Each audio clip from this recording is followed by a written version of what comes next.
Actuellement, je suis en mention complémentaire cuisine et dessert de restaurant. Je suis en première année de CAP. Je suis en première année de CAP en service. Je suis en terminale CAP Je cuisine. suis en seconde bac professionnel des métiers de l'hôtellerie-restauration. Je suis en mise à niveau hôtellerie-restauration, donc c'est une classe préparatoire au BTS MHR. En première année BTS de management hôtellerie de la restauration. Je suis en première année BTS management en hôtellerie-restauration. Je suis en terminale bac pro cuisine. Avant le lycée hôtelier, j'étais en troisième. J'étais en troisième normale à Sessuel. Avant, j'étais au lycée Agrotech en troisième prépa pro. J'étais en seconde SSP, mais j'ai vite compris que c'était pas ça qui me plaisait du tout. Avant le lycée hôtelier, j'ai été en filière générale au lycée Saint-Romain-en-Galles. J'ai fait un bac scientifique. Je suis passé par un bac ES, donc économique et social, avec une option économique. J'ai fait une troisième générale. Lors d'un stage, j'ai pu découvrir le monde de la cuisine et ça m'a plu énormément. J'ai fait un stage dans un petit restaurant et ça m'avait bien plu, je l'ai essayé. J'ai fait d'hôtellerie parce que ça a toujours été dans ma passion, ça a été toujours, j'ai toujours baigné dedans étant petit. J'ai décidé de venir en mise à niveau parce que ça fait 2 années que je travaille dans un restaurant. Je suis venue au lycée hôtelier parce que mon rêve c'est d'ouvrir un restaurant. Donc, du coup, je me suis lancée en CAP cuisine.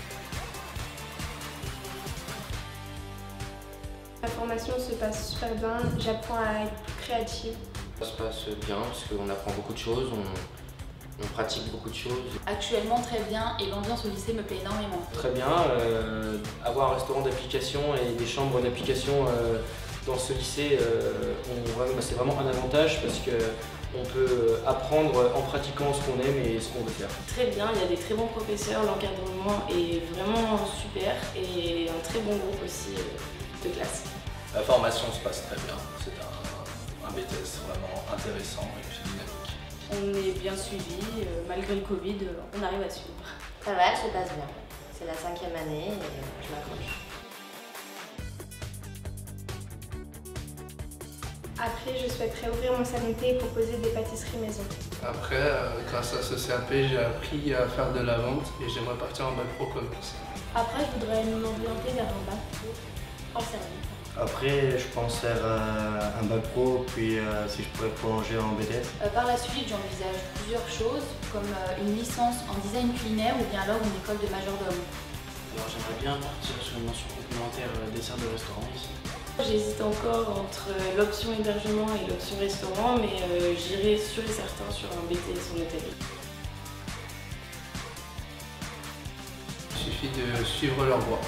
C'est bien parce qu'on pratique beaucoup de choses, on n'est pas toute la journée dans une salle de cours. Je dirais qu'il faut foncer parce que quand c'est une passion, il faut vraiment y aller. Un vrai conseil, je pense vaut mieux faire un petit stage pendant les vacances d'été avant de commencer la formation dans un restaurant pour voir le vrai métier, voir les réelles choses. Alors il ne faut surtout pas que l'âge soit un frein pour venir vous former dans cette formation. Il ne faut pas hésiter, il faut suivre sa passion et faire ce qu'on aime. De très bien se renseigner et de se préparer à la réalité du métier. Il faut être dynamique, il faut aimer le contact avec le client et surtout pas avoir peur de se tromper. Je pense qu'il faut être sûr du choix qu'on prend. Il faut même tester les deux, donc la cuisine et le service, parce que ça peut être très enrichissant pour être polyvalent, c'est toujours intéressant. Il faut s'accrocher. C'est un métier fatigant, mais c'est un métier de passion, donc il faut être motivé et tout va bien se passer.